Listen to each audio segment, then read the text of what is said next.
नमस्कार दोस्तों, स्वागत है आपका हमारे YouTube चैनल मैथ्स एलिवेशन पर। और मैं जय कुमार एक बार फिर आपकी सेवा में हाजिर हूं। तो कैसे हो आप लोग? उम्मीद करता हूं बेहतरीन होंगे, जबरदस्त होंगे, शानदार होंगे और अपनी अपनी स्टडी को भी बहुत ही शानदार तरीके से कर रहे होंगे। तो हम आज आपकी सेवा में एक नए पार्ट के साथ प्रेजेंट हुए हैं दोस्तों, जो कि क्या पार्ट है? जो हमारा चैप्टर चल रहा था रेशो एंड प्रोपोर्शन, अनुपात तथा समानुपात, उसका आज 5वां पार्ट है, जो कि लास्ट पार्ट होगा। आज हम इस चैप्टर को भी क्या कर लेंगे दोस्तों? फिनिश कर लेंगे। तो आज के अपने नए टॉपिक की तरफ बिना टाइम वेस्ट करे हुए, उससे पहले कल वाला क्वेश्चन देख लीजिए एक बार, ओके? फिर चलते हैं अपने आज के नए टॉपिक की तरफ। तो क्वेश्चन क्या है? देखो, क्वेश्चन वास्तव में बहुत अच्छा क्वेश्चन है दोस्तों, लॉजिकल क्वेश्चन है, ओके? ऐसे क्वेश्चन बहुत इंपॉर्टेंट होते हैं एग्जाम के लिए। तो देखना इसे, ये कैसे होगा।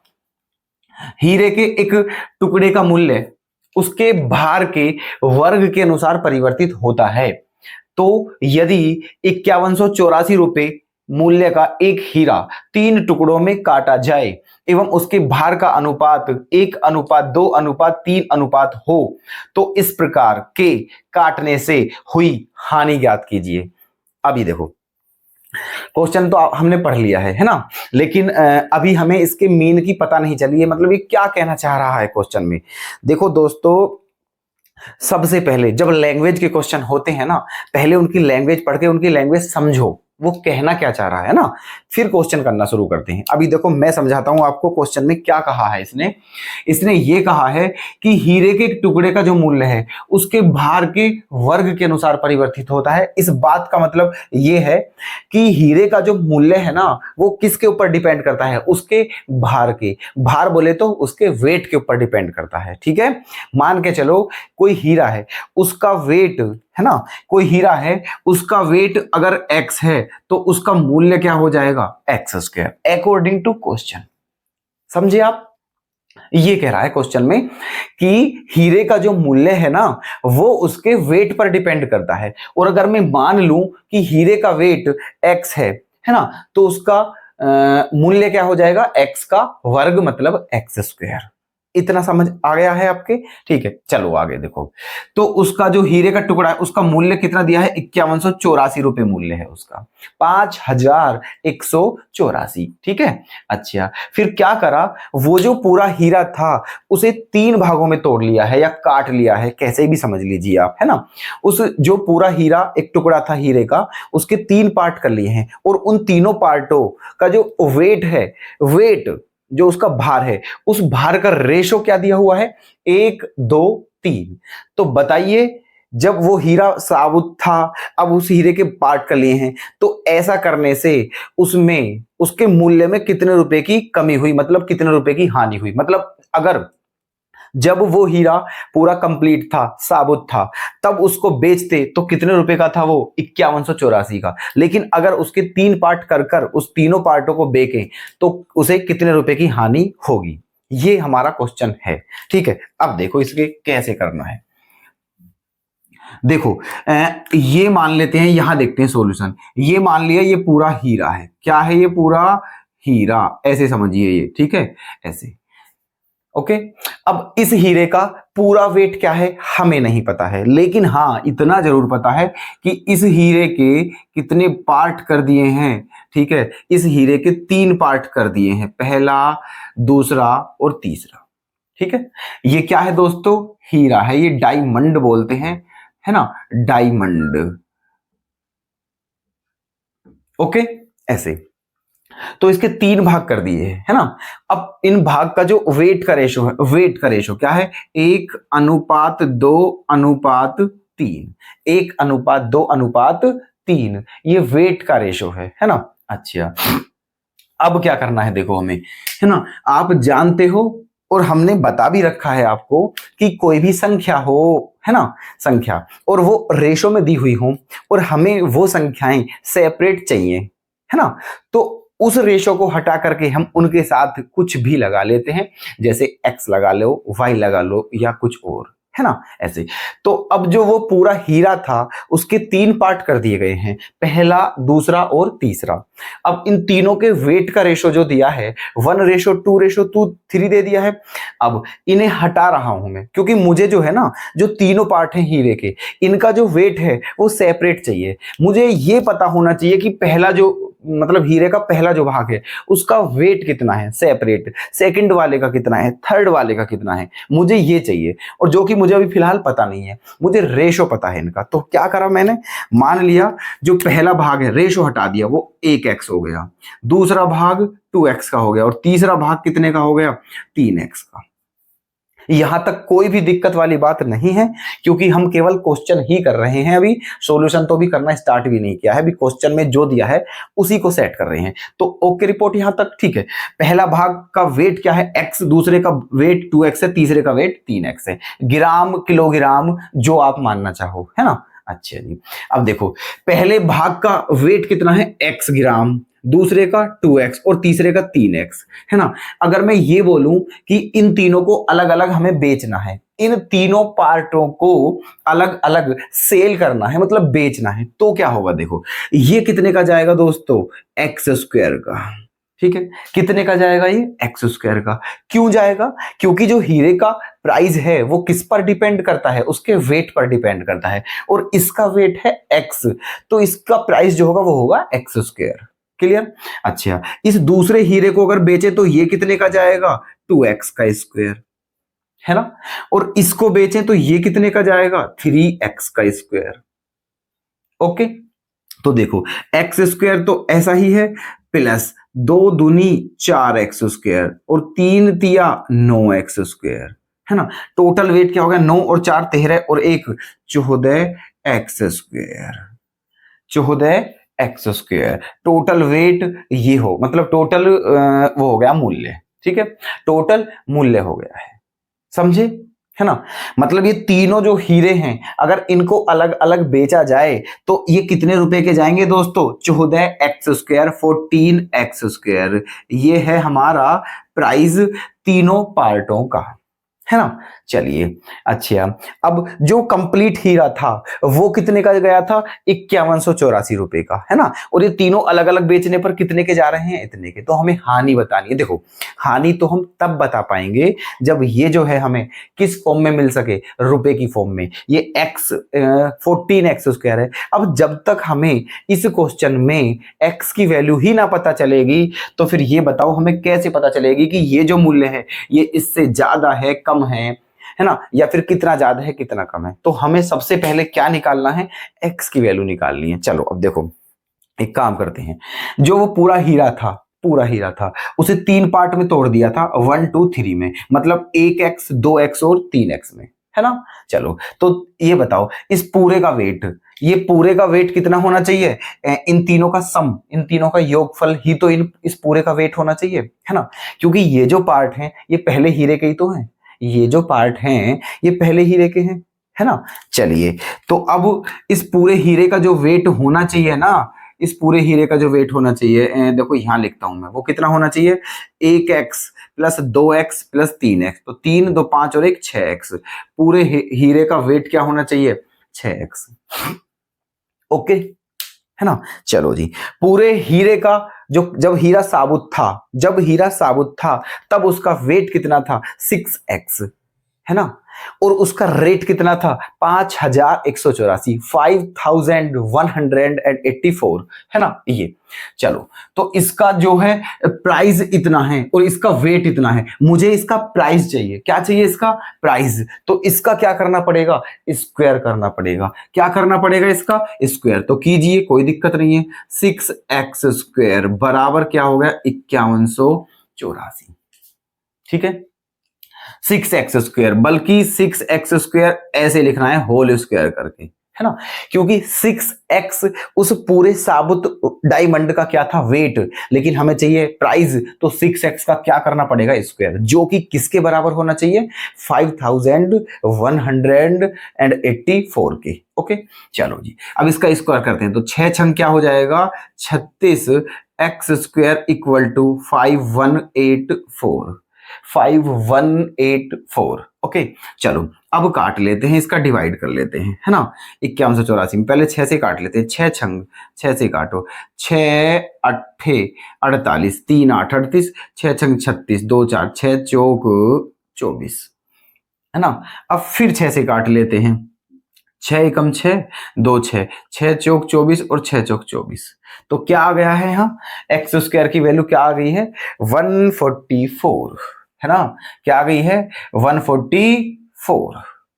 ओके, अच्छा जी, ये किसकी वैल्यू आई है दोस्तों, एक्स स्क्वायर की, है ना। चलिए, मुझे जब हीरा साबुत था तब वो कितने रुपए का था, 5184 का था। कितने का था, 5184 का, ठीक है। लेकिन जब उसके 3 पार्ट अलग अलग हो चुके हैं तब कितने का है, मुझे ये बात चाहिए बस, फिर तो मेरा आंसर आ ही जाएगा। और वो बात भी कुछ नहीं है, उसमें क्या दिक्कत थी, वो हमारा रेट आया हुआ है पहले से ही, है ना। बस दिक्कत कहाँ थी कि एक्स की वैल्यू चाहिए, और देखो एक्स स्क्वायर की वैल्यू डायरेक्ट एक्स स्क्वायर की वैल्यू चाहिए ना, तो डायरेक्ट एक्स स्क्वायर की वैल्यू 144 है। इसका रूट करने की जरूरत क्या है, क्योंकि एक्स स्क्वायर के प्लेस पे सीधा पुट करना है, ठीक है। चलो तो रख देते हैं। अब जो वेट, अब क्या, 14 इंटू एक्स स्क्वायर, और एक्स स्क्वायर का मान क्या है, 144। अब देखो मल्टीप्लाई करनी है केवल, हमारा आंसर आ गया है फिर। 14 चौका, ठीक है, 14 चौका 56 का 6, हासिल कितना, 5। ओके, 14 चौका 56, 56 और 5 61 का 1, हासिल कितना, 6। 14 एकम 14 और 6 क्या हो गया, 20। 2016 आ गया है दोस्तों, 2016। इसका मतलब जब हीरा पूरा कंप्लीट था, पूरा साबुत था, तब वो 5184 रुपए का था। लेकिन जब उसके 3 पार्ट हो चुके हैं और अब उन तीनों पार्टों को बेचा गया है, या बेचा है, तो वो तीनों पार्ट कुल मिला के कितने रुपए के गए हैं, 2016 रुपए के कुल, ठीक है। तो हानि तो है इसे, ठीक है, पहले इतने का था लेकिन अब पार्टों में बेचा है तो इतने का गया है, तो हानि ही तो बतानी है कितने रुपए की। तो उसमें से ये बस माइनस ही तो करना है। क्या बताना है, हानि, लॉस, कितने रुपए का लॉस है। तो 5184 में से क्या घटाना है, 2016, ठीक है। तो 14 में से 6 जाएगा तो क्या बचेगा, 8। 7 में से 1 गया, क्या बचा, 6, है ना। यहाँ के आगे जीरो की नहीं, यहाँ बचा कितना, देखो 14 में से 6 गया, 8 बचा, यहाँ 7 बचा, 7 में से 1 गया, 6 बचा, यहाँ 1 का 1 आ गया, और 5 में से 2 गया, 3 आ गया, 3168। क्या है इसका आंसर, 3168। ओके, तो इतने रुपए की हानि हुई है उसे। तो हम ऑप्शन कौन सा करेक्ट करें, आप एक बार बता दीजिए स्माइल के साथ। ऑप्शन 4 क्या हो जाएगा हमारा करेक्ट। आ जाइएगा अपने अगले क्वेश्चन की तरफ, देखना कैसे प्रश्न है, बहुत अच्छे प्रश्न है, देखना कैसे कैसे होते हैं दोस्तों। ये वाला क्वेश्चन देखते हैं सबसे पहले। यदि ए ने एक्स रन बनाए हो, बी ने वाई रन बनाए हो और सी ने जेड रन बनाए हो, ठीक है, और उसके बाद क्या दिया हुआ है, एक्स वाई का रेशो जो है वाई जेड के रेशो के बराबर है, और दोनों का रेशो कितना है, 3:2। ओके, तो बताना है यदि ए बी व सी के कुल रनों की संख्या 342 हो, टोटल रनों की संख्या कितनी, 342, तो बताइए हर बंदे ने कितने कितने रन बनाए, है ना। अच्छा, हमें इस क्वेश्चन में, ठीक है, क्योंकि ए ने एक्स रन बनाए हैं, बी ने वाई रन बनाए हैं और सी ने जेड रन बनाए हैं, तो हमें एक्स वाई जेड तीनों की ही वैल्यू बतानी है। अब एक काम करते हैं, देखो दिया हुआ क्या है, एक्स वाई का रेशो भी 3/2 है, वाई और जेड का रेशो भी 3:2 है। तो यहीं से करते हैं, देखो एक्स अपॉन वाई का मान भी कितना दिया है, 3/2, है ना, और वाई अपॉन जेड का मान भी कितना दिया है, 3/2। ओके, ये दिया हुआ है। अब क्या करना है इसमें, देखो मैंने ये कल की तरह बन गया है, कल भी कराया था, परसों भी कराया था, उससे पहले भी कराया था। रोज बता रहा हूं मैं एक ही बात को दोस्तों, कि अगर 3 संख्याओं में रेशो इस टाइप दिया हो कि कोई एक संख्या रिपीट हो रही हो, है ना, कोई एक संख्या रिपीट हुई हो, तो उस संख्या को फिर सेम करते हैं। एक्स वाई जेड 3 संख्या मानो इन्हें कि ये 3 संख्याएं हैं और तीनों का रेशो दे रखा है, और कैसे दिया है कि y का क्या है, रिपीटेशन है, y का रिपीटेशन है, तो y को क्या करेंगे, हम सेम करेंगे। तो y को सेम कर लेते हैं। देखो यहां y का मान 2 है, यहां y का मान 3 है, तो 2 और 3 का एलसीएम क्या होगा, 6। तो हमें 6 बनाना है, इसको भी 6 बनाना है, इसको भी 6 बनाना है, ठीक है।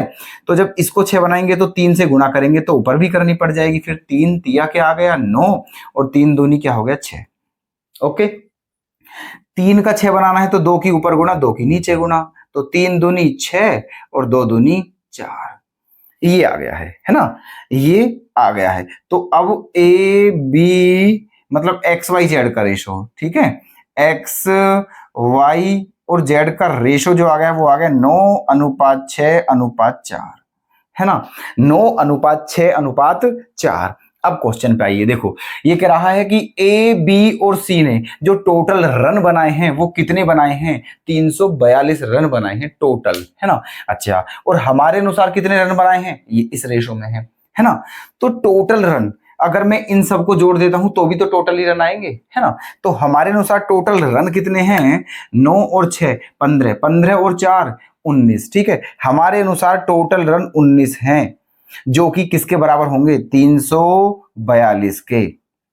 ओके, जो कि 342 के बराबर होंगे। चलो 19 से काटते हैं इसे, देखो 19 से 19 दूनी 38 तो ज्यादा हो जाएगा, 19 एकम कितनी बार कटा 19, ठीक है, 19 एकम 19, बचा कितना, जब 19 एकम 19 बचा तो ये बचा दोस्तों 15, ठीक है, कितना बचा 15, फिर उतार लिया 2 का तो क्या हो गया 152, और 19 अट्ठे क्या होता है 152, ठीक है, 19 अट्ठे 152, इसका मतलब 18 आ गया, किसका मान 1 का, 1 किसके बराबर है 18 के, तीनों की रनों की संख्या बतानी है, ठीक है। चलो कोई बात नहीं, बता दीजिए इसमें अब क्या बचा है, देखो यहां कर देते हैं, 1 18 के बराबर, तीनों की रनों की संख्या बतानी है, चाहे यहीं बता दो। चलो देखो 9 में भी कितने की गुणा करनी है, जो ए है उसके रन कितने हैं दोस्तों 9 लेकिन उसमें कितने की गुणा करनी पड़ेगी 18 की, तो 18 निम्मा क्या हो गया 162। ओके, जो बी है बी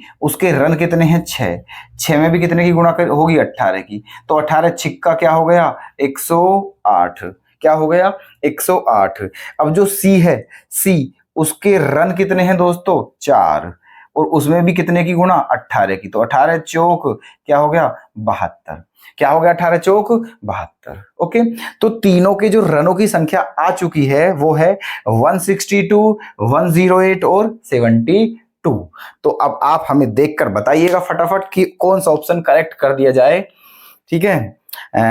162, 108 और 72, 162, 108 और 172, ऑप्शन सेकंड क्या कर दिया करेक्ट। ओके, बताइए कोई दिक्कत इस क्वेश्चन में, दिक्कत होने की कोई बात है नहीं, बड़ा सिंपल सा क्वेश्चन है, everything is simple, nothing is tough, ठीक है। चलें नेक्स्ट क्वेश्चन की तरफ चलिएगा, देखना एक थैले में रुपए 50 पैसे और 25 पैसे के जो सिक्के हैं वो किस रेशो में हैं, 5, 6, 8 के रेशो में हैं, और यदि कुल राशि 240 रुपए हो, कुल राशि 240 रुपए हो, तो बताइए 25 पैसे के सिक्कों की संख्या कितनी है। अब देखो सबसे पहले आप एक बात समझना कि अगर मैं आपसे ये बोलूं कि मेरे पास 10-10 रुपए के 5 नोट हैं, तो बताइए मेरे पास कितने रुपए हो जाएंगे, तो आप क्या बोलोगे 50 रुपए। क्यों हुए 50 रुपए, क्योंकि जितने रुपए का मेरे पास नोट था उसमें गुणा करनी है जितने नोटों की संख्या है। तो मेरे पास 10 रुपए का नोट था तो 10 में गुणा करनी है, 5 नोट थे गुणा 5, 50 रुपए तब आए, यही काम करना है, ठीक है। जितने रुपए का नोट है अगर उसमें नोटों की संख्या से गुणा कर दी जाए तो क्या आ जाते हैं निकल कर, धनराशि आ जाती है, मूल्य आ जाता है। ओके, तो देखना क्या दिया है इस क्वेश्चन में, एक थैले में 1 रुपए, एक थैले में रुपए, है ना, 50 पैसे और 25 पैसे के, मतलब एक थैला है उसमें 3 टाइप के सिक्के हैं, 3 टाइप के, 1 रुपए के सिक्के हैं, 50 पैसे के सिक्के हैं और 25 पैसे के सिक्के हैं, और उन सिक्कों का जो रेशो है वो क्या है 5, 6, 8, है ना। और कुल रुपए कितने हैं, जो टोटल उन्हें जोड़ेंगे तो कुल रुपए कितने बैठ रहे हैं, वो 240। कोई बात नहीं, देखो अब ये अनुपात है, यहाँ क्या है अनुपात, है ना। अब मान लिया मैंने, देखो क्या है, एक तो रुपए के सिक्के हैं दोस्तों, फिर क्या है 1 रुपए के सिक्के, फिर क्या है 50 पैसे के सिक्के, ओके, और फिर क्या है 25 पैसे के सिक्के। बड़ा ही इजी क्वेश्चन है, थोड़ा ध्यान देने की जरूरत है बस, ठीक है, बहुत ज्यादा ध्यान देने की जरूरत भी नहीं है, ठीक है। तो 3 टाइप के सिक्के हैं, 1 रुपए के, 50 पैसे के और 25 पैसे के, और तीनों का रेशो क्या दिया है 5, 6, 8, है ना। अब देखो मुझे ये पता लगाना है कि जो थैले में कुल रुपए हैं वो 100 क्या दिए हैं, 240 रुपए हैं, लेकिन यहां से कैसे आएंगे। अब देखो 1 रुपए के कितने सिक्के हैं, 1 रुपए के कितने सिक्के हैं, है ना। ये रेशो में दिए हैं, किस में दिए हैं, रेशो में। तो आप चाहो तो यहां रेशो को हटा करके क्या लगा सकते हो, एक्स भी लगा सकते हो यहां, ठीक है। मतलब 1 रुपए के कितने सिक्के हैं, 5x, 50 पैसे के कितने सिक्के हैं, 6x, और 25 पैसे के कितने सिक्के हैं, 8x, ठीक है। तो तीनों टाइप के सिक्कों की संख्या हमने सेपरेट कर ली है ना। अब देखो 1 रुपए के इतने सिक्के हैं तो इनकी गुणा कर देंगे, ठीक है। 1 रुपए के कितने सिक्के हैं, 5x, तो इसकी गुणा करो तो कितने रुपए हो गए, 5x, ओके। कितने रुपए हो गए, 5x। अब यहां देखो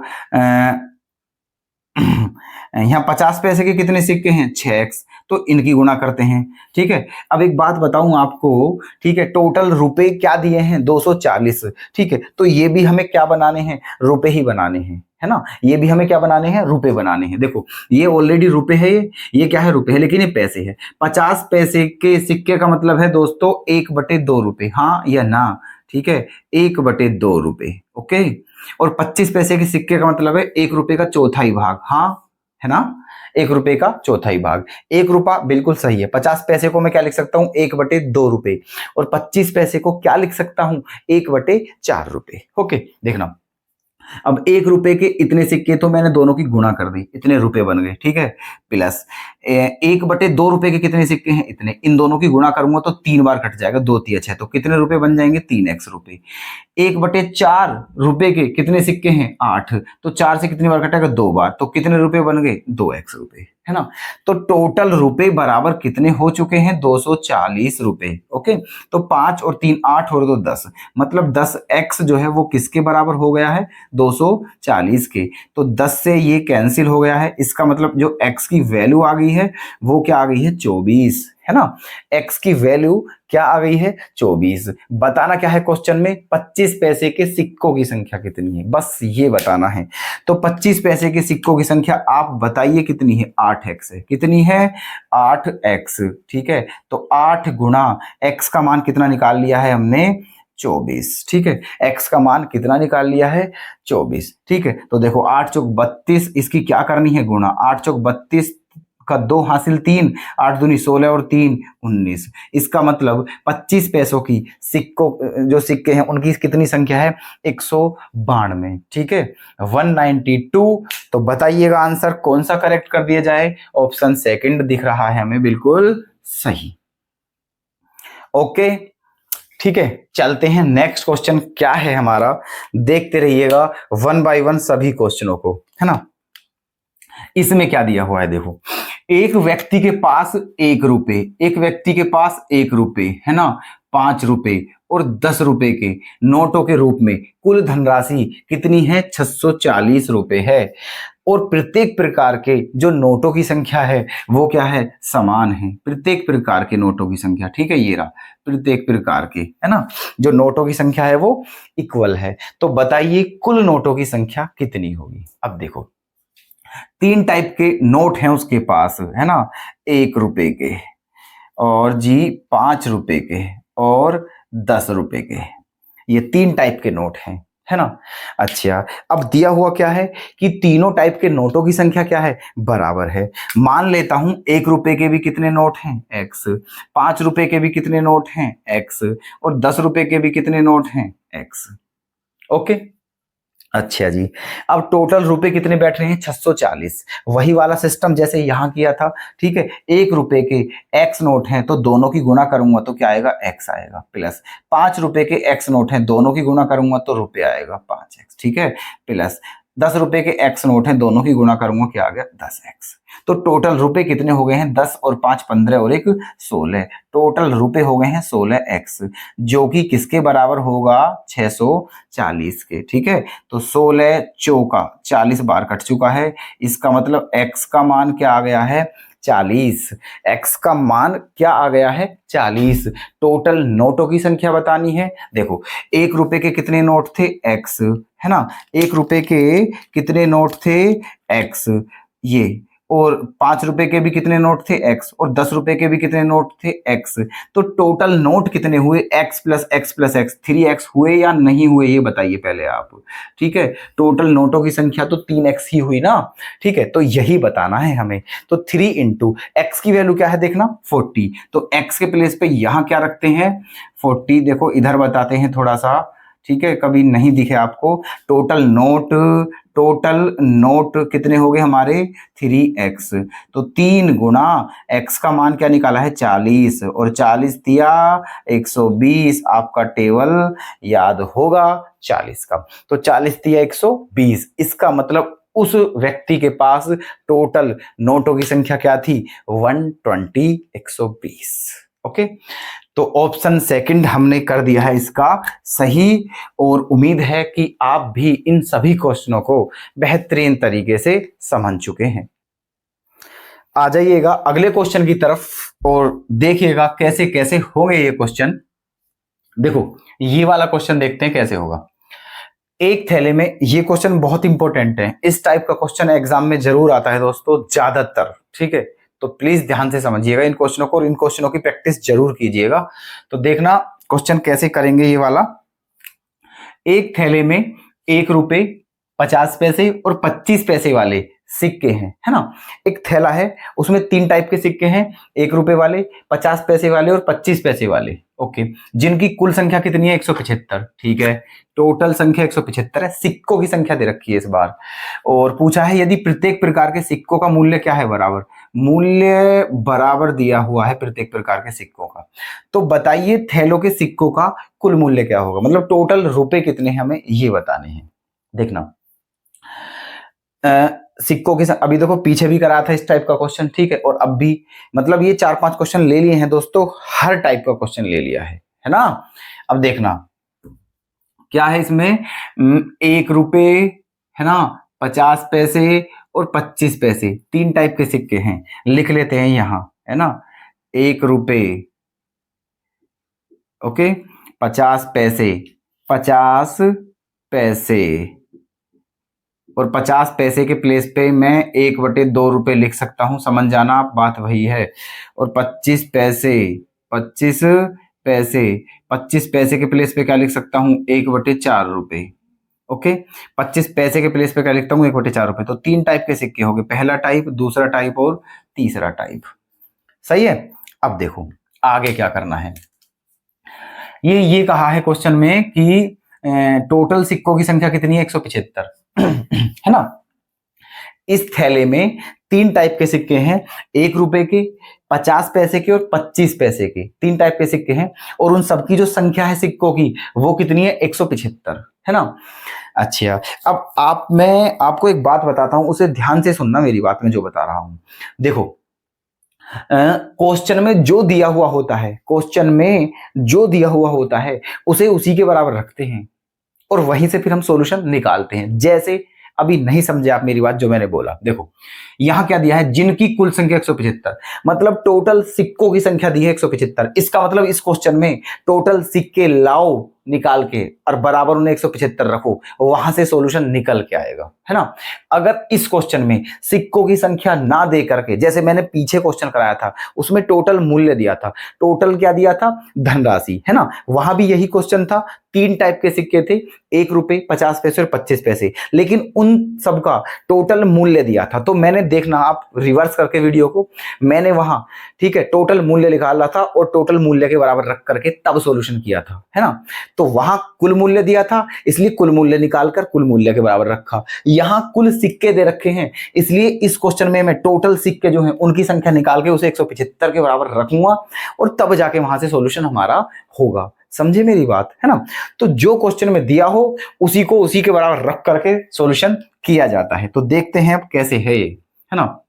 ये हो गया। तो 1 रुपए के कितने सिक्के हैं नहीं पता है, 50 पैसे के कितने सिक्के हैं नहीं पता है, और 25 पैसे के कितने सिक्के हैं ये भी नहीं पता है। तो आगे हमें पता क्या है, यदि प्रत्येक प्रकार के सिक्कों का मूल्य बराबर है, मूल्य बराबर दिया हुआ है प्रत्येक प्रकार के सिक्कों का। ओके, अब एक बात बताइए आप, मूल्य कब आता है। देखो अगर जितने रुपए का सिक्का है, है ना, जितने रुपए का सिक्का है उसमें सिक्कों की संख्या से गुणा करते हैं, संख्या से, तब जाकर के क्या आता है, हमारा मूल्य आता है। ये फॉर्मूला समझ लो, इसे आप कुछ भी समझ लीजिए, है ना। जैसे मैं कहूं मेरे पास 5 रुपए के नोट हैं, 5 के, और 10 नोट हैं, तो 10, ये कितना आ गया, 50 रुपए, ठीक है। तो ये क्या है, 5 रुपए का सिक्का था, संख्या कितनी थी, 10, और मूल्य तब जाके कितना बना, 50, है ना। तो अब देखना, 1 रुपए के जितना मूल्य 1 रुपए से है, उतना ही मूल्य 50 पैसे का है, उतना ही मूल्य 25 पैसे के सिक्कों से है, ठीक है। कहने का मतलब आप ये समझिए, मान के चलो कि 1 रुपए के 2 नोट हैं, 1 रुपए के 2 नोट हैं, तो कितने रुपए हो गए, 1 रुपए के 2 नोट है तो कितने रुपए हो गए, 2 रुपए, ठीक है। तो 50 पैसे के फिर कितने सिक्के हों ताकि उनसे भी 2 ही रुपए बने, तो 50 पैसे के कितने सिक्के होने चाहिए, 4, तभी तो जाके 2 रुपए बनेंगे। और 25 पैसे के कितने सिक्के होने चाहिए, 8, तभी तो जाके 2 रुपए बनेंगे। तो ऐसे कहा है क्वेश्चन में, मतलब तीनों टाइप के जो सिक्के हैं इनका मूल्य बराबर है ना, इनका मूल्य बराबर है। तो मूल्य अब समझ गए आप। अब देखो, तो सिक्कों की संख्या तो नेसेसरी है यहाँ, विदाउट सिक्कों की संख्या से बात नहीं बनने वाली। तो मान लिया 1 रुपए के कितने सिक्के हैं, x, 50 पैसे के कितने सिक्के हैं, y, और 25 पैसे के कितने सिक्के हैं, z, ओके, है ना। x रुपए के ये ऐसे ऐसे करके ये मान लिया है ना। अब देखो, मूल्य क्या दिया हुआ है, बराबर दिया हुआ है, मूल्य क्या दिया हुआ है, बराबर, है ना। तो अब देखना, वैसे मूल्य तभी बराबर होगा, है ना, वैसे देखो मूल्य तभी बराबर होगा, जैसे समझो आप एक बार, एक्स वाई जेड मानने की जरूरत भी नहीं पड़ेगी। एक चीज सोचिएगा आप, मैंने इस क्वेश्चन में क्या दिया हुआ है कि तीनों जो सिक्के हैं उनका मूल्य बराबर है। तो मान के चलो मुझे 1 रुपए के जो सिक्के हैं, है ना, वो 2 सिक्के होते तो कितने रुपए होते, 2 रुपए, है ना, 2 रुपए। तो यहां से भी कितने रुपए बनाने हैं, 2 रुपए, यहां से भी कितने रुपए बनाने हैं, 2 रुपए, क्योंकि मूल्य क्या करना है, बराबर करना है। अब आप खुद ही सोचिए थोड़ा सा, ठीक है, दिमाग पर जोर डालना है। 1 रुपए के 2 सिक्के थे तब जाके 2 रुपए बने, तो 50 पैसे के कितने सिक्के होने चाहिए ताकि 2 ही रुपए बने, ठीक है। इसके डबल होंगे दोस्तों, इसके डबल होंगे, यहाँ 2 सिक्के थे तो यहाँ 4 होने चाहिए, ठीक है, तब बनेंगे, है ना। और 25 पैसे के कितने सिक्के होने चाहिए, इसके 4 गुना होंगे, इसके कितने गुना होंगे, 4 गुने, मतलब 8 सिक्के होने चाहिए, होने चाहिए, नहीं होने चाहिए, ठीक है। तो तीनों टाइप के सिक्कों को अलग अलग मानने की आवश्यकता बिल्कुल भी नहीं है, ठीक है, समझ चुके हैं ना आप। अब देखो कैसे, तो यही करते हैं। अगर मैं मान लूं कि 1 रुपए के कितने सिक्के हैं, x, 1 रुपए के कितने सिक्के हैं, x, तो फिर 50 पैसे के कितने सिक्के होने चाहिए, 2x, और 25 पैसे के कितने सिक्के होने चाहिए, 4x। उस स्थिति में जाके मूल्य बराबर बैठेगा, ठीक है भाई। 1 रुपए के सिक्के x है ना, तो 50 पैसे के इससे डबल होंगे और 25 पैसे के इससे 4 टाइम्स होंगे, 4 मतलब 4 गुना, है ना, ऐसे करके ये आगे। अब देखो धन, अब टोटल जो है, टोटल सिक्के जो दिए हैं, टोटल सिक्के कितने दिए हैं, 175 रुपए दिए हैं, तो कुल मूल्य बताना है, कोई दिक्कत नहीं। अब टोटल सिक्के हमारे पास आप ही बता दीजिए खुद, 4x और 2x, 6x और 1x कितने हो गए, 7x। तो टोटल सिक्के कितने हो गए हमारे, 7x हो गए, ठीक है। टोटल सिक्के कितने हो गए हैं, 7x, ये और इन्होंने क्या दिए हैं, टोटल सिक्के 175। तो जो 7 है, जो 7x है वो किसके बराबर है, 175 के बराबर है। कितने के बराबर है, 175 के। तो 7 से इसमें भाग दीजिए, 7 दूनी 14 और 7 पंजे 35। तो जो है x की वैल्यू क्या आ चुकी है हमारी, 25। x की वैल्यू क्या आ गई है दोस्तों, हमारी 25। इसका मतलब 1 रुपए के कितने सिक्के हैं, 25। तो यहां क्या हो जाएगा, 25 दूनी 50, और यहां क्या हो जाएगा, 25 चौका 100। यहां क्या हो जाएगा, 25 चौका 100। टोटल मूल्य ही तो बताना है ना। तो देखो 1 रुपए के 25 सिक्के हैं, तो 25 एकम 25 प्लस 50 पैसे के 50 सिक्के हैं ऐसे, ठीक है। तो कितने रुपए हो जाएंगे यहां से, 25, क्योंकि मूल्य तो बराबर करना है ना। और ऐसे यहां भी कितने बैठेंगे, 25 रुपए, तो 25 ही बैठने हैं, रुपए तो 25 ही बैठने हैं। बस इसके देख लो कि इसके 25 रुपए बैठे, तो इसके भी 25 बैठेंगे, इसके भी 25 बैठेंगे, क्योंकि क्वेश्चन में दिया है कि तीनों का जो मूल्य है वो बराबर है। तो 25 रुपए ये हो गए, 25 रुपए ये हो गए और 25 रुपए ये हो गए। तो टोटल मूल्य कितना हो चुका है हमारा, 25 तिया 75, ठीक है, 25 तिया 75। तो ये हमारा आ गया है इस क्वेश्चन का आंसर। अब बताइए, आपको अगर अभी भी समझ नहीं आया हो, है ना, तो आप कमेंट में बताएं, हम फिर इसे एक मतलब फिर से बता देंगे जी, कोई दिक्कत वाली बात नहीं है, ठीक है। ये आ गया है ना, तो ऑप्शन फर्स्ट हम कर देंगे करेक्ट, ठीक है।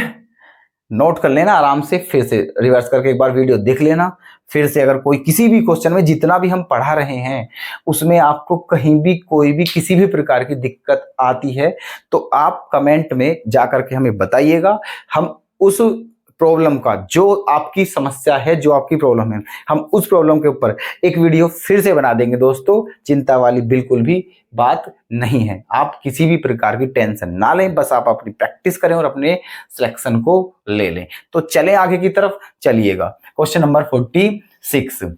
इसमें क्या है ये समझ लीजिएगा कि जितने रुपए का सिक्का होता है उसमें संख्या से गुणा करते हैं तब जाके हमें मूल्य की प्राप्ति होती है। चलो अब यहां से मिटा देते हैं क्योंकि अगला क्वेश्चन करना है हमें, है ना। देखिएगा ये क्वेश्चन क्या है, एक बॉक्स में 1 रुपए 50 पैसे और 25 पैसे। अच्छा, 3 टाइप के सिक्के हैं यहाँ भी, 1 रुपए के, 50 पैसे के और 25 पैसे के। और टोटल सिक्कों की संख्या भी कितनी दी हुई है, 280।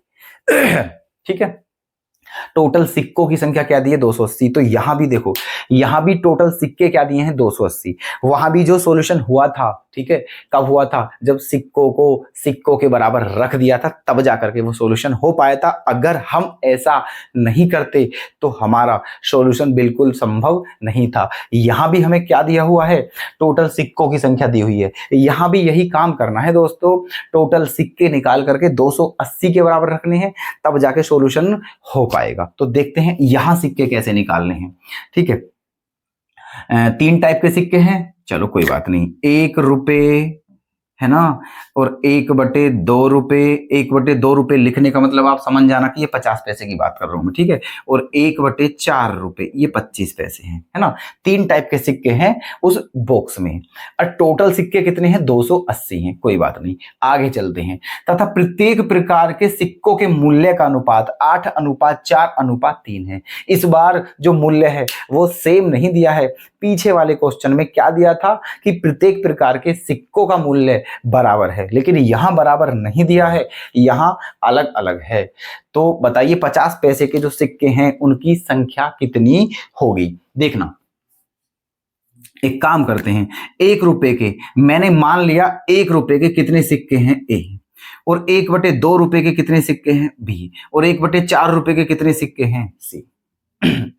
ओके, 1 रुपए के सिक्के ए हैं, 1/2 रुपए के सिक्के बी हैं और 1/4 रुपए के सिक्के सी हैं। तीनों सिक्के मैंने जो सिक्कों की संख्या है वो अलग अलग मान लिया है क्योंकि पता ही नहीं है कि सेम तो है ही नहीं, है ना, यहां तक। अब देखना, अब 1 रुपए के सिक्के कितने हैं, ए, तो दोनों की गुणा करूंगा तो क्या आ जाएगा, मूल्य है, ए रुपए हो गए। इन दोनों की गुणा करके क्या आ गया, B/2 रुपए हो गए, ठीक है। इन दोनों की गुणा करके क्या आ गया है, C/4 रुपए, C/4 रुपए, ठीक है। अब ये मूल्य है दोस्तों, ये मूल्य है। इसी मूल्य का अनुपात क्या दिया हुआ है, 8:4:3, 8:4:3। ओके, अच्छा, अब देखो, पहला वाला पहले वाले के बराबर होगा तो ए किसके बराबर है, 8 के। तो ए की वैल्यू क्या हो चुकी है, 8, है ना। ए की वैल्यू क्या हो चुकी है, 8। और जो है यहां क्या है, ये ए 8 के बराबर है और B/2 किसके बराबर है, 4 के। B/2 किसके बराबर है, 4 के। तो B का मान क्या हो जाएगा, 4 दूनी 8, है ना। तो B का मान क्या हो गया है हमारा, 8। अब C/4 की वैल्यू कितनी है, 3। तो C का मान क्या हो जाएगा, 4 तिया 12, है ना। तो C का मान क्या हो गया है हमारा, 12, है ना। इसका मतलब ए क्या माना था हमने, 1 रुपए के सिक्के, बी क्या माना था, 50 पैसे के सिक्के, और सी क्या माना था, 25 पैसे के सिक्के। इसका मतलब 1 रुपए के 8 सिक्के हैं, 50 पैसे के भी 8 सिक्के हैं, लेकिन 25 पैसे के कितने सिक्के हैं, 12 सिक्के। तो टोटल सिक्के जोड़ लीजिए, ठीक है। देखो 12 8 20, 20 और 8 28, तो टोटल सिक्के कितने हो चुके हैं, 28। और क्वेश्चन में कितने दिया हुआ है, 280। इसका मतलब जो 28 है वो किसके बराबर होगा, 280 के, ठीक है। तो 28 का डिवाइड कीजिए इसमें, 28 एकम और 28 से कितनी बार कटेगा, 10 बार। तो जो 1 है वो किसके के बराबर आ चुका है 10 के बराबर। जो 1 है वो 10 के बराबर है। बताना क्या है हमें, 50 पैसे के सिक्कों की संख्या कितनी है। 50 पैसे के सिक्के कितने आए हैं हमारे, 8। 50 पैसे के सिक्के कितने हैं, 8, है ना। तो हमें 8 की वैल्यू बतानी है और हमें पता है 1 की वैल्यू क्या है, 10। तो इसी में 8 की क्या कर देंगे हम, गुना। तो 10 अट्ठे क्या आ जाएगा, 80, और यही हमारा हो जाएगा आंसर।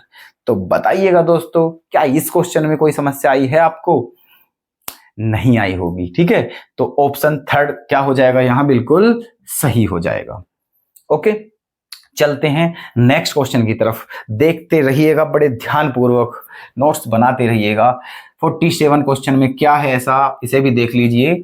ए तथा बी की आय का अनुपात बी व सी की आय के अनुपात दोनों ही कितने हैं, 3:2। और यदि ए की आय का 1/3 भाग सी की आय के 1/4 भाग से भी 1000 रुपए अधिक है, तो बताइए बी की आय कितनी होगी। देखना, ए तथा बी की आय का अनुपात मतलब ए बटे बी। ओके, ए तथा बी की आय का अनुपात मतलब ए बटे बी कितना दिया हुआ है, 3/2। पीछे कराया था, आज ही कराया था ये क्वेश्चन, शायद पहला ही, शायद दूसरा क्वेश्चन था जो कराया था, ठीक है। तो ए बटे बी का रेशो ये दिया है ना, और बी बटे सी का रेशो भी यही है, बी बटे सी का रेशो भी यही है। और शायद मुझे लगे रेशो भी सेम था, 3:2 ही था, ठीक है। रेशो भी बिल्कुल सेम था, ऐसे ही। चलो जी, ये दे दिया है।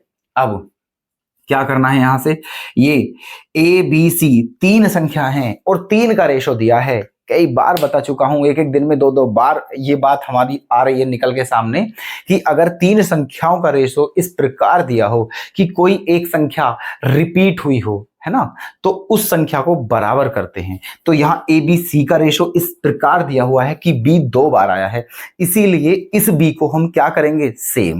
तो कर लेते हैं इसको सेम। बी, यहाँ बी का मान कितना है, 2, और यहाँ बी का मान कितना है, 3। बी एक ही संख्या है लेकिन वैल्यू अलग अलग है। अब आप ये सोचिए, एक संख्या की 2 वैल्यू कैसे हो सकती है। तो ये सेम करना है। क्या करना है, यहाँ 2 है, यहाँ 3 है, तो 2 और 3 दोनों का क्या लेना है, एलसीएम लेना है। और 2 और 3 का एलसीएम क्या होता है, 6। तो 6 बनाते हैं। यहाँ भी 3 की गुणा, यहाँ भी 3 की गुणा। 3 तिया क्या आ गया है, 9, और बटे यहाँ क्या आ गया है, 6। यहाँ क्या करेंगे, यहाँ भी 2 की गुणा, यहाँ भी 2 की गुणा, यहाँ 6 और यहाँ 4। दोस्तों मैं दावे के साथ कह सकता हूं कि जो मैंने क्वेश्चन कराया था उसका रेशो बिल्कुल सेम यही आया था। मेरे याद है 9, 6, 4 का रेशो आया था। आप रिवर्स वीडियो करके देखोगे तो आपको पता चल जाएगा। देखो मैं तो रिवर्स नहीं कर सकता हूं बिकॉज, ठीक है, it is not digital board, it is ply board, ठीक है। ये डिजिटल बोर्ड नहीं है कि हम बैक चले जाएं, है ना, प्लाई बोर्ड है, जो कर दिया तो फिर कर ही दिया। बट आप रिवर्स करके वीडियो को देखोगे तो बिल्कुल देखना 100% आई प्रॉमिस, ठीक है, कि एबीसी का रेशो 9, 6, 4 ही आया था, ठीक है। देख तो क्या आ गया, ए बी सी 9, 6, 4, ठीक है, 9, 6, 4। तो तीनों का रेशो ये आ गया है ना। ए बी सी का रेशो क्या आ गया है, 9, 6, 4। अब हमें क्या करना है, देखो क्वेश्चन में क्या दिया हुआ है, यहां देखते हैं। यहां तक हमने क्वेश्चन कर लिया है कंप्लीट। अब आगे देखते हैं क्या कहा है। यदि ए की आय का 1/3 भाग सी की आय के 1/4 भाग से भी 1000 रुपये अधिक है, तो बताइए बी की आय कितनी होगी। ए की आय का 1/3 भाग, पहले देखिए ए की आय कितनी है, 9 रुपए है। ए की आय कितनी है, 9 रुपए, है ना, 9। और 9 का कितना भाग है, 1/3 भाग। तो 9 का 1/3 भाग, है ना, ए की आय का 1/3 भाग। ए की आय 9 है, 9 का 1/3 भाग, है ना। सी की आय के 1/4 भाग से सी की आय कितनी है, 4, है ना, और 4 का 1/4, ठीक है। 9 का 1/3 कितना आएगा, 3, है ना, और 4 का 1/4 क्या आएगा, 1। 4 का 1/4 क्या आएगा, 1। अब देखो क्या कहा है क्वेश्चन में कि ये जो है ना इससे 1000 अधिक है। हमारे अनुसार तो ये 2 अधिक है, हमारे अनुसार ये 2 अधिक है, क्योंकि 3 में से 1 जाएगा तो क्या बचेगा, 2, ठीक है। हमारे अनुसार कितना अधिक है, ये 2 अधिक है। कितना अधिक है, 2, ओके, 2 अधिक है, क्योंकि 3 में से 1 गया, 2। और इन्होंने क्या कहा है, ये कितना अधिक है, 1000। इसका मतलब 2 किसके बराबर है, 1000 के, ठीक है। 2 किसके बराबर है, हमारा 1000 के। बताना क्या है, बी की आय कितनी है। देखो थोड़ा टेढ़ा मेढ़ा लिख गया है तो उसमें कोई इशू नहीं होना चाहिए, वैसे साफ दिख रहा होगा दोस्तों, ठीक है, थोड़ी कमी है किसकी, स्पेस की। और मुझे ऐसा लिखना पड़ता है, कभी ऐसा ना हो कहीं ऐसी जगह लिख जाए कि वीडियो मतलब जो है उस पे कैमरा में नहीं आ रहा हो और आप वो दिख भी ना पाए। ठीक है, चलो, तो 2 किसके बराबर है, ये 3 जो है 1 से 2 अधिक था और ये क्वेश्चन में क्या दे रहा था 1000, तो 2 किसके बराबर है 1000 के। जब 2 1000 के बराबर है तो 1 किसके बराबर होगा 500 के। ठीक है, 1 किसके बराबर होगा 500 के। क्वेश्चन में बताना क्या है, बी की आय। यहां आप देख करके बताइए बी की आय कितनी है। बी की आय है 6। बी की आय कितनी है 6, मतलब हमें 6 की वैल्यू बतानी है और हमें पता है 1 की वैल्यू कितनी है 500। तो इस 500 में केवल 6 की मल्टीप्लाई ही तो करनी है। तो 500 छिक्का कितना हो जाता है 3000। क्या हो जाता है 500 छिक्का 3000। ओके, तो इसका हमारा आंसर 3000 आ गया है। अब हमारा पहला ऑप्शन क्या है इसका सही है। तो नेक्स्ट क्वेश्चन की तरफ और देखिएगा कैसे कैसे हो रहे हैं ये प्रश्न। एक परिवार की आय एवं व्यय का अनुपात 10:7 है। यदि उस परिवार का व्यय 10,500 रुपए हो तो बताइए उसकी बचत कितनी होगी, है ना। देखो, 3 चीज होती हैं, एक तो आय जिसे इनकम बोलते हैं, एक व्यय जिसे खर्च बोलते हैं, है ना, खर्च मतलब एक्सपेंडिचर जो होते हैं, और एक बचत, है ना, सेविंग। ये 3 चीज होती हैं। अच्छा जी, अब देखना, एक परिवार जो है उसकी आय और व्यय का अनुपात 10:7 है। 10:7, ये तो आय है और ये व्यय है। व्यय को क्या बोलते हैं हम, खर्च बोलते हैं। क्या बोलते हैं व्यय को, खर्च। ऐसे मतलब ये मान लीजिए एक परिवार है, वो 10 रुपए कमाता है ना तो 7 रुपए खर्च करता है। 7 रुपए खर्च करता है। क्वेश्चन में क्या दिया हुआ है, यदि उस परिवार का खर्च 10,500 हो, है ना। हमारे यहां खर्च कितना है 7 और इन्होंने क्या दिया है 10,500। इसका मतलब 7 जो है वो 10,500 के बराबर है। 7 10,500 के बराबर, तो डिवाइड कर दीजिएगा इसमें। देखो, 7 एकम और 7 पंजे, 1500 बार कट गया। कितनी बार कट गया 1500 बार। तो 1 की वैल्यू, है ना, 1 की वैल्यू क्या आ गई है हमारी 1500, है ना। 1 की वैल्यू क्या आ गई है 1500। चलो जी, तो 1500 वैल्यू आ गई है। तो हमें बताना क्या है, हमें बताना है उस परिवार की बचत कितनी है। ठीक है, देखो भाई, है ना, क्या है, सीधा सीधा है। कमाए कितने 10 रुपए, खर्च कितने कर दिए 7 रुपए, तो फिर बचाए कितने 3 रुपए। तो वैल्यू किसकी बतानी है 3 रुपए की। और 1 रुपए की वैल्यू कितनी है 1500, 3 की बतानी है। तो आपको पता है, मैं जानता हूं 3 की गुणा करनी है बस, है ना। तो 1500 में 3 की गुणा करेंगे तो आंसर क्या आ जाएगा हमारा 4500। ओके, ऐसे होना था ये क्वेश्चन। बताइए इसमें कोई दिक्कत हो तो, बड़ा इजी क्वेश्चन था। First option correct. ओके, चलें नेक्स्ट क्वेश्चन की तरफ देखिएगा। इसमें क्या है, ए तथा बी की साप्ताहिक आय का अनुपात 9:7 है, ए तथा बी की, है ना। और उनके खर्च का अनुपात 4:3 है। यदि दोनों हर सप्ताह 200 रुपए बचा लेते हो तो बताइए उनकी आय का योगफल कितना होगा। अब यहां थोड़ा सा दिक्कत क्या है, यहां देखो, इन दोनों की आय दे रखी है और इन दोनों का खर्च दे रखा है। ठीक है, तो ये अनुपात आय का है और ये अनुपात खर्च का है ना। चलो, अब आय में से खर्च घटाते हैं तभी तो बचत आती है। मान लीजिए देखो, ए और बी की आय, यहां क्या है, ये आय है और यहां क्या है, खर्च है, और यहां क्या आएगी, बचत। ओके, ए और बी की आय का अनुपात कितना है 9:7। 9:7, तो मैंने मान लिया ए की आय 9x है और बी की आय कितनी है 7x। ये ए की है और ये बी की है। ठीक है जी, है ना। ए की आय 9x है और बी की आय 7x है। अनुपात हटा के मैंने x लगा दिया है ना। चलो, अब खर्च का अनुपात क्या दिया है 4:3। यहां हम अनुपात हटा करके x नहीं लगा सकते हैं क्योंकि ये खर्च का रेशो है ना। अगर हमने x आय में लगा दिया है तो खर्च में x नहीं लगा सकते, यहां कुछ और लगाएंगे, यहाँ y लगा लीजिए, है ना। तो चलो, तो a की जो है, a का खर्च कितना मान लिया मैंने 4y और b का खर्च क्या मान लिया 3y।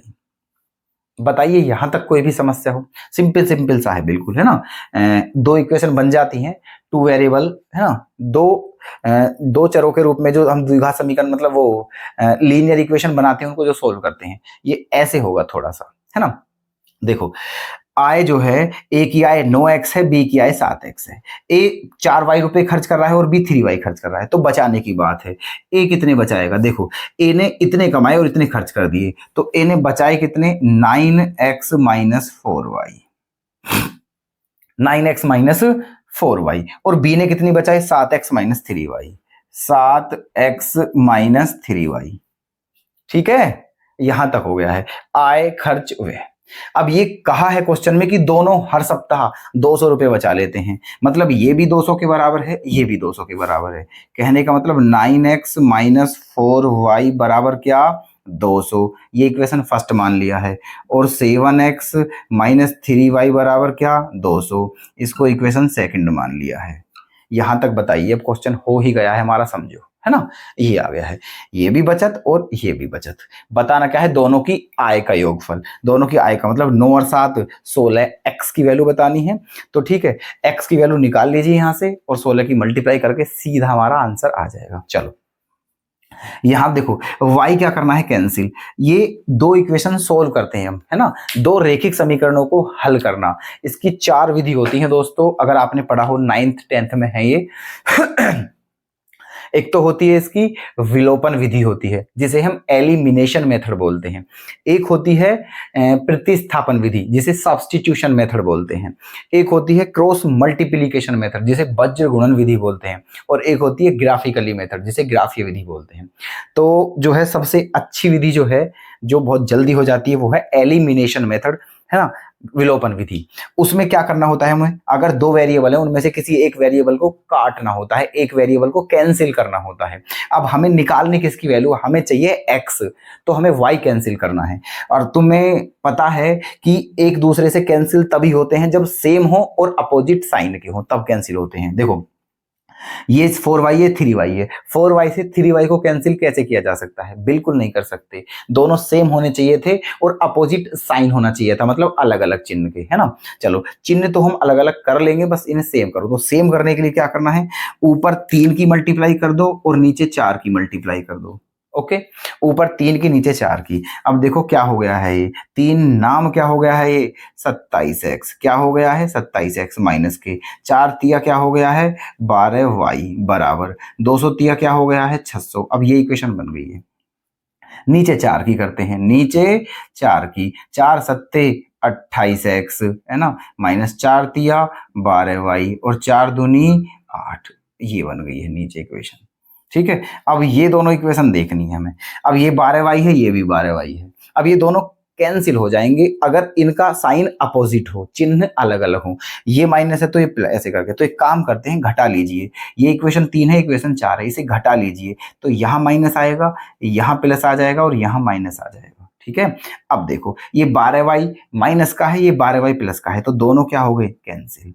ओके, यहां देखिए 27x में से 28x जाएगा तो माइनस का 1x बचेगा, है ना।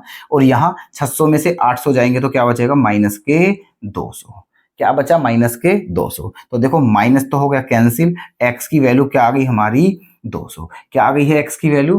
200। दोनों की आय का योगफल बताना है, दोनों की आय का योगफल 9x और 7x 16x, है ना। किसकी वैल्यू बतानी है? 16x की। तो 16 गुणा, और x का मान कितना है हमारा? 200। ओके, तो 16 दूनी क्या हो चुका है? 3200। क्या आ गया है आंसर? 3200। ऐसे होना था ये क्वेश्चन। ठीक है, उम्मीद है आप ये वाली बात भी समझ गए होंगे। ठीक है, तो ऑप्शन इसका सेकंड हो जाएगा करेक्ट। ओके, ठीक है, चलो उसको और देखते हैं क्वेश्चन को, वो कैसे होना है ना। क्या कहा है क्वेश्चन में? ए तथा बी की आय का अनुपात 5:3 है ना। ए तथा बी की आय का अनुपात 5:3 है और ए बी सी इन तीनों के खर्च का अनुपात क्या है? 8:5:2। अब ये कहा है कि यदि सी 2000 रुपए खर्च करता है ना, और बी 700 रुपए बचाता है, तो बताइए ए की बचत कितनी होगी। अब देखो, जो आय दी है वो केवल दो बंदे की आय दी है, ए की और बी की, 5:3। ठीक है, सी की आय नहीं दी है क्वेश्चन में, है ना। सी की आय नहीं दी है, केवल ए और बी की आय दी है। खर्च तीनों का दिया है, ए का, बी का, सी का, ये रहा, है ना। फिर बाद में ये भी कहा है कि सी कितने रुपए खर्च करता है, 2000 रुपए। सी कितने रुपए खर्च करता है, 2000। और यहां कितने खर्च कर रहा है सी, 2 रुपए। ठीक है, देखो यहां से देखो एबीसी के खर्च का अनुपात कितना है, 8 5 2 है। और फिर क्वेश्चन में ये भी कहा है कि सी 2000 रुपए खर्च करता है। इसका मतलब यहां सी कितने रुपए खर्च कर रहा है, 2, और यहां 2000। तो इसका मतलब जो 2 है वो किसके बराबर हो जाएगा, 2000 के बराबर। जो 2 है वो 2000 के बराबर होगा। तो 1 किसके बराबर हो जाएगा, 1000 के बराबर। इसका मतलब 1 की वैल्यू क्या आ चुकी है, 1000 आ चुकी है। ठीक है, 1 1000 के बराबर है ना। चलो जी, तो अब क्या करना है आगे, हमें बताना है ए की बचत कितनी है। ए की बचत, तो ए की आय में से ए का खर्च घटाने के बाद ही ए की बचत हमें मिल सकती है। तो पहले हमें ए की आय निकालनी पड़ेगी और ए की खर्च निकालना पड़ेगा, तब जाकर के हमारा ए की बचत निकल पाएगी। तो देखो यहां देखो जो 1 है वो किसके बराबर है, 1000 के। अब यहां आ जाओ, किस पे आ जाओ, यहां जो एबीसी का खर्च था वो किस किस रेशो में था, 8 5 2 के, है ना। और 1 किसके बराबर है, 1000 के। तो इसका मतलब ए का खर्च क्या हो गया दोस्तों, 8 में कितने की गुणा करेंगे हम, 8000 की। ठीक है, 8 में कितने की गुणा करेंगे, 8000 की। तो ए का खर्च क्या आ गया है, 8000। ए का खर्च क्या आ गया है, 8000, है ना। क्यों आ गया है, क्योंकि देखो 8 5 2 है ना, इस रेशो से। पर अब मेरी बात समझना, एक गड़बड़ मत कर देना दोस्तों। ठीक है, ये जो 1 है वो 1000 के बराबर है, वो केवल इस खर्च के लिए है। कभी यहां भी तुम 1 में 3 की गुणा और 1 में 5 की गुणा ऐसे निकाल लो। ठीक है, ये जो 1000 के बराबर है ना, ये केवल खर्च के लिए है, खर्च। क्योंकि ये जो आया है ना वैल्यू निकल के, ये खर्च से आई है। ठीक है, तो इसको तुम यहीं पुट कर सकते हो, इसके अलावा और कहीं पुट नहीं कर सकते। कभी आप आय में भी रख दो इसे, तो फिर गड़बड़ हो जाएगी, फिर आंसर बिल्कुल नहीं आने वाला, कभी नहीं आएगा, पूरी जिंदगी नहीं आएगा। ठीक है, तो इसीलिए यहां रख दिया हमने 1000 की गुणा कर दी है। तो देखो 1 में 2 की गुणा करेंगे 2000 आ जाएगा, 1 में 5 की गुणा करेंगे 5000 आ जाएगा, है ना, ऐसे करके आ जाएगा। तो ए का खर्च कितना हो गया, 8 में 1000 की गुणा कर दी 8000। ठीक है, ये ए का खर्च है। और बी का खर्च क्या आ जाएगा दोस्तों, बी का खर्च 5 में 1000 की गुणा 5000 आ जाएगा, है ना। और सी का खर्च तो हमें दिया था कितना, 2000। सी का खर्च क्या दिया था, 2000। ठीक है, तीनों का खर्च निकल के आ गया है हमारा, है ना। आगे चलिए क्वेश्चन में, आगे क्या कहा है क्वेश्चन में कि बी 700 रुपए बचाता है।